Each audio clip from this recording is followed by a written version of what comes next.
Hello, and welcome to another episode of the Profit Minds podcast. I'm your host, Dr. Stephen Kirch, creator of the Profit Minds Growth System, a unique blend of profit growth, productivity acceleration, and building robust business process for scale. In every episode, I interview entrepreneurs and small business owners from around the world with a unique story to tell. You can find the show on YouTube, LinkedIn, Apple and Google Podcasts, Stitcher, Spotify, and more. Well, hello, everyone. Today, my guest is David Flores Wilson, co-founder of Sincerus Advisory, a wealth management and financial planning service for business founders and entrepreneurs. And today, we're going to talk about how traditional financial planning often fails entrepreneurs. Welcome, David. Great to meet you, Steve. Looking forward to the conversation. Yeah, so the first question I ask every guest, tell me your story. How did you get here? Sure thing, Steve. I was born and raised in a small Pacific island, Guam, and I got pretty lucky, right, when it came to sort of what I was interested in. My dad was a CPA, and he had his office in the home, and so, not to say, I would get little nuggets of financial literacy kind of along the way. And so I got very interested in markets, I wouldn't say that I knew I was going to be a financial advisor back then, but at the same time, I was kind of working as well on my mom's side of the family in my grandparents' businesses. And so I'd be working in their retail store as well as their on the farm on the weekends and the summer times. And I got to see, what it takes to be a business owner. And so here I am, 30, 40 sort of years after that experience. And I've kind of combined that sort of that real sort of love of wanting to help people through financial literacy, as well as being a business owner and then advising business owners. Because, and there was a little bit of a side journey there. After college, I did investment banking for 8 or 9 years. And I was it just wasn't that fulfilling for me personally. And, I started to just learn more about financial planning, taking these certifications, and people would kind of come by the office and say, can you help me with this, my 401k allocations. I'd also put together this sort of rent versus buy spreadsheet for home ownership in New York City, where I live. And that spreadsheet kind of went around the office, right? And so it just became a little bit of my hobby. And so I just was helping people like on the side. And then when the financial crisis hit, I was like, what, this is the time to transition to what my real passion is. And that's financial planning. And over time, I really honed in on just working primarily with business owners, entrepreneurs, and founders of startups. Yeah. So that's interesting, because for many people, I think the Great Recession was not a time of taking risk, but a time of consolidation. So take us through that journey a little bit. What was it that made you decide that now is the time to leap out on your own? Sure. I mean, I worked at Lehman Brothers. I went down with the ship. I saw it sort of firsthand. But it was years before that, right, where I really started to realize, wow, this personal financial planning thing, to be helpful to someone's situation as they make these decisions, whether they're buying a home or buying a business or just investing their money, how they're allocating between the liquid markets versus real estate versus in their businesses. That to me was just so fascinating. And there was this aha moment, maybe at 2005 or so, right? And when I just figured out, wow, this is really my passion and what I want to do. And what did I do, right? Did I just sort of walk out like Jerry Maguire and start my own firm or try to switch careers? I actually waited, right? I let inertia take me. Until the financial crisis in 2008. And I actually was there in 2009 a little bit as well.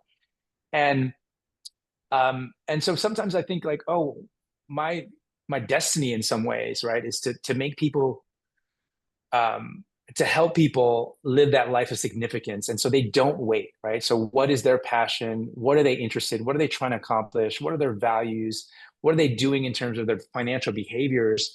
And let's create alignment, right? Let's get so that they can accomplish the goals that they want sooner. And so oftentimes, that personal story is like, wow, I waited 3 years once I figured out what my destiny was. And so a lot of times I'm trying to communicate, okay, well, don't make those mistakes, some of those that I made myself, right? So, Yeah. And, I saw it in my own family, right? My grandparents had a series of businesses, and, I saw some of the mistakes they made, right? So, they didn't have a will in place when they passed, or their estate sat in probate for 15 plus years. They didn't have the right coverages on the liability side. And so there was an accident with one of the employees, and, they lost a business in a lawsuit. And so it's it's a curse and a blessing when those things happen, right? Because I think that it informs me and sort of just how I think about risk and opportunities. And I do my best to make sure that people go through their checklists, and so they can, they're not thwarted by these these potential pitfalls as they're trying to accomplish their goals. Yeah. So what is your process? Do you have like a checklist for the small business owner that? For sure, right? I think it's, discovery is a little bit different for everyone, right? We want to understand who they are, what their values are, what their goals are. And again, goals and values change over time. And I think that's a very important point, that it's not a static thing, right? And so, and even that sort of first conversation, second conversation, third conversation, you're not going to get everything you need and understand someone entirely. And so it's really just, we're asking different questions, we're using different assessments, we're getting documents, we're getting, financial data, as well as for small business owners, potentially, financial statements and tax returns and operating agreements and shareholder agreements, and just try to understand kind of every different angle we can to get a sense of, okay, where are they now and where do they want to go? And, because I think when it comes to financial planning, particularly for business owners, it's just a different animal, because business owners so often, they're not looking to retirement. They love what they're doing. Some of them just want to sort of keep working till the wheels come off. And oftentimes what we see is that something happens where, it might be a health scare. It might be just a little epiphany because of, maybe a friend or a family member has gone through something, and they realize, you know what? I'm seeing my own mortality, and there's people I care about, the stakeholders of my family, my business, my employees, my customers, my suppliers. And what is this business going to be if something were to happen to me? And so, we want to think through potential contingency plans and think through all the sort of different aspects of exit planning, whether they want to sell that business or not, right? And I think just kind of going back and saying, okay, well, what's the personal side of this? What's the business side of this? What's the financial side of this? I think exit planning can be done upfront and along the way, and result in a more fulfilling life, as well as a more valuable business in many cases. So, Yeah. One of the things that we talk to our customers about, our clients, is every small business owner will exit their business eventually, right?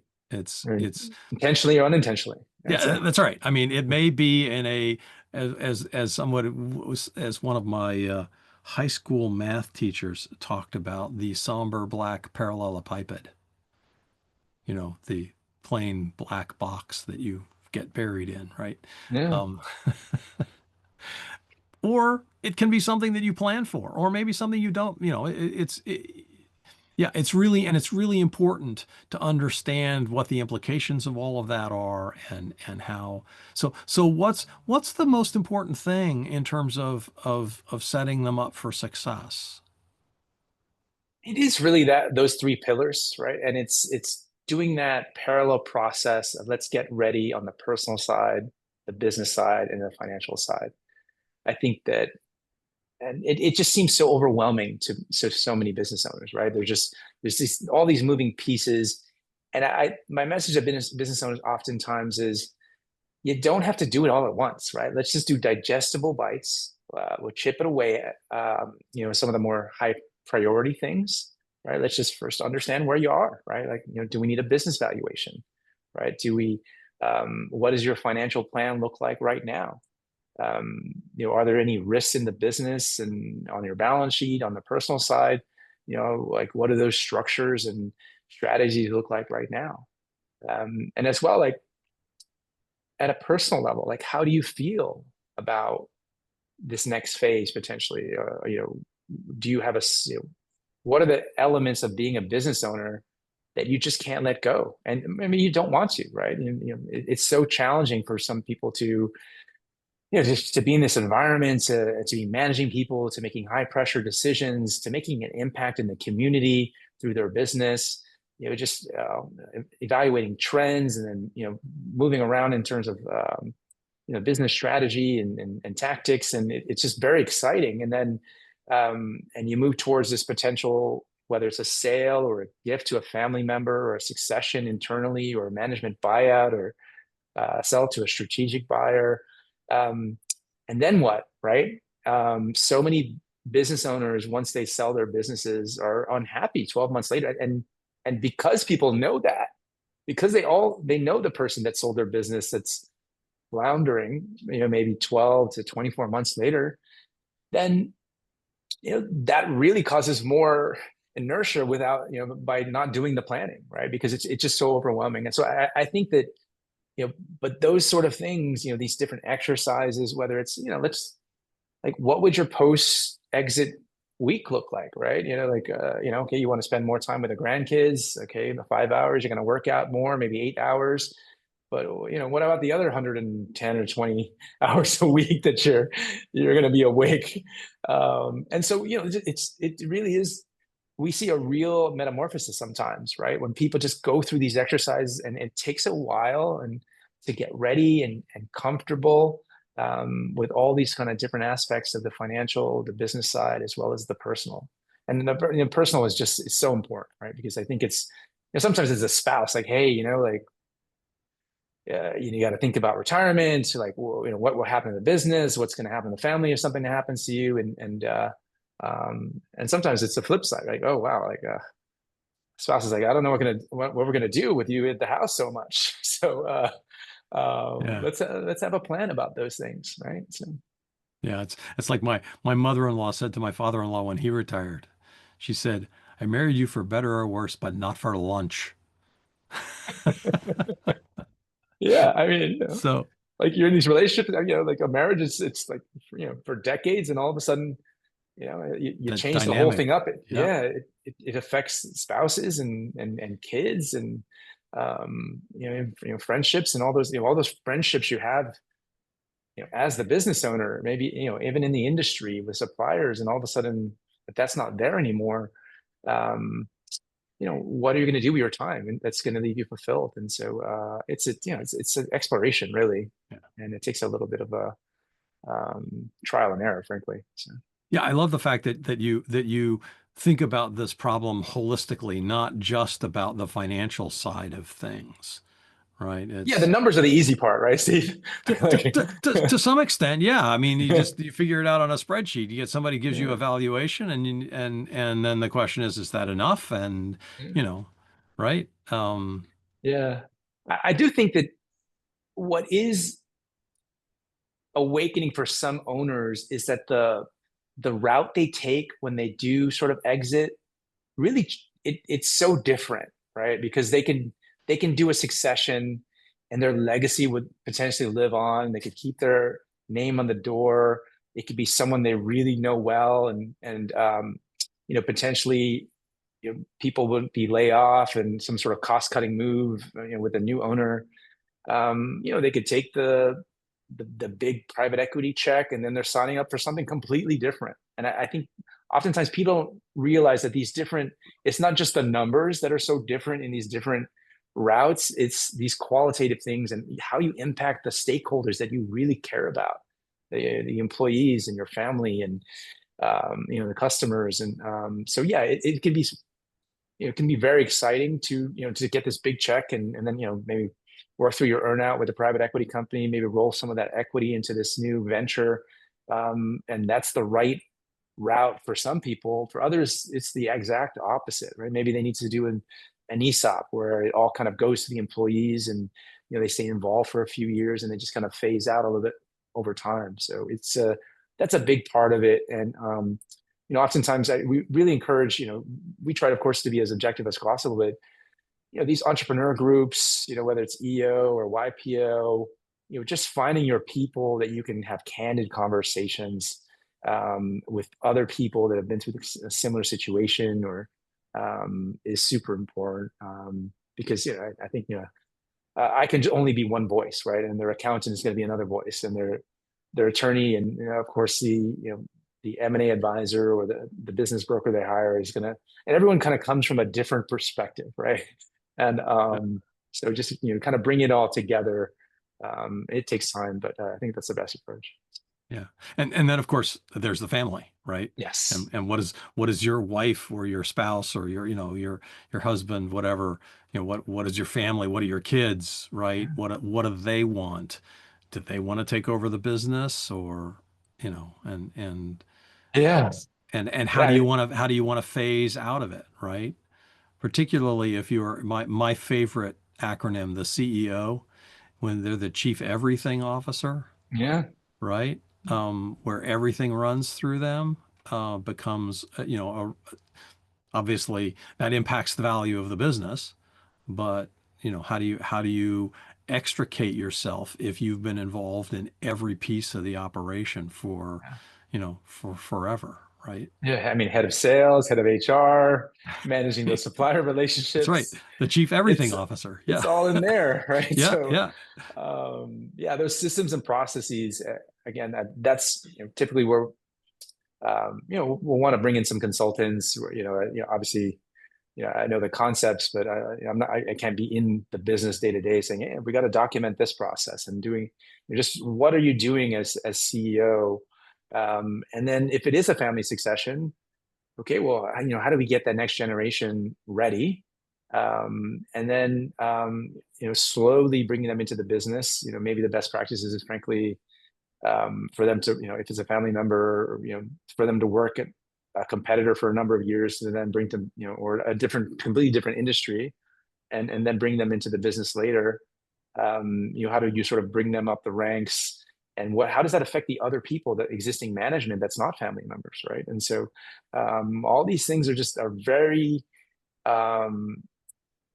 just very interesting issues to think through. And there's pros and cons, and as well, you can have two children, and one's in the business and one's not, and then what do you do about inheritances? And do you give shares to the child that's not working in the business? And then of course that person wants dividends, and the one that's in the business wants to grow the business, and so there's all sorts of back and forth. I find this part of these dynamics fascinating, and we've been through this a number of times, and it's worked out, and it's not because I'm such a great advisor, but we had just really good families, had great values, and they knew what they wanted to accomplish, right?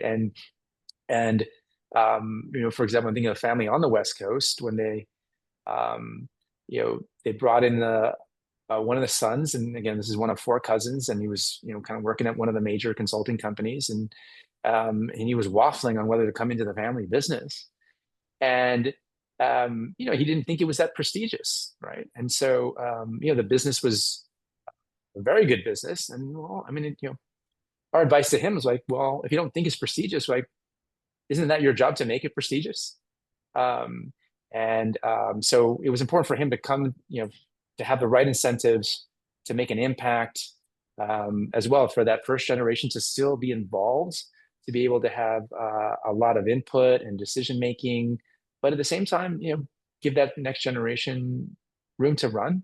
And so it's great when you see it work, right? Because it didn't work in my family, right? Because in my family, I was young, there was no succession that was effectively implemented, and so it's close to my heart when for families to do this right. So what is it about the financial planning aspects of this that are different for an entrepreneur? Yeah, I think the fundamental part about entrepreneurs and their financial planning is this issue around that their greatest asset is their business, right? It could be several businesses, but we'll see owners with 70, 80, 90+% of their net worth in their business. And I think most of our industry will kind of jump up and down and say, you know what, you need to diversify, you need to put all this money in a 401k and profit sharing and cash balance plan and get money out of the business. And I think that might not be the right answer, because I think the right answer is to really go into the business. What's that rate of return in the business? To also understand, what's the true expense level of the business owner, right? Because a lot of times business owners are, what are they running through there, right? You think they're spending $200,000, and when you kind of add up the travel and some of the family members are, that are kind of working in the business and company car, then you might be spending $400,000, right? And so understanding that rate of return, and if that rate of return is so attractive, we're getting sort of mid-20s, high 20s rate of return. Like, well, does it really make sense to put money in a 401k plan and stuff that pot of money? Maybe it makes more sense to reinvest in the business and then to reevaluate what the rate of return is. And so there's lots of different ways to address this this sort of asset concentration that business owners have. And sometimes owners just don't want to hear it, right? Like, they're like, no, this is what I can control. I know my business. I believe in my business. Other times, it makes sense to sort of diversify out. And again, not everyone is the same, for sure. So.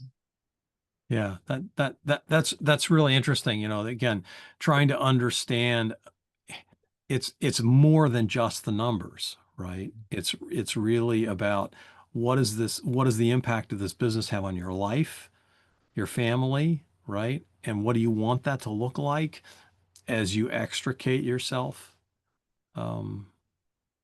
Absolutely. Yeah. Again, I love the holistic view that you take of this thing. So, do you have a free gift, an offer for our listeners that have paid attention and stayed on this long? Sure. I have a personal financial planning blog that focuses on business owners. And so people can go to that website, planningtowealth.com, set up a time, so we can chat about your personal situation. We can do a free consultation. So great. And is that the best way for people to get in touch with you? Is through that, or is it LinkedIn or an email, or what would you advise? David Flores Wilson. Actually, let's do email. So the easiest way to get in touch with me, just send me an email, dwilson@sincerusadv.com, SINCRUSADV.com. Great. And that concludes our show. So thanks so much to my guest, David Flores Wilson, and the founder of Sincerus Advisory. I hope you learned something about succession planning and traditional financial planning and how it often fails entrepreneurs. I know I did. Thanks for listening. You've been listening to the Profit Minds podcast. This is your host, Dr. Stephen Kirch. Please visit www.profitminds.net for other episodes or to contact me. Thank you for your positive feedback, comments, questions, and for sharing this show with others. Thanks for listening. Have a grateful day.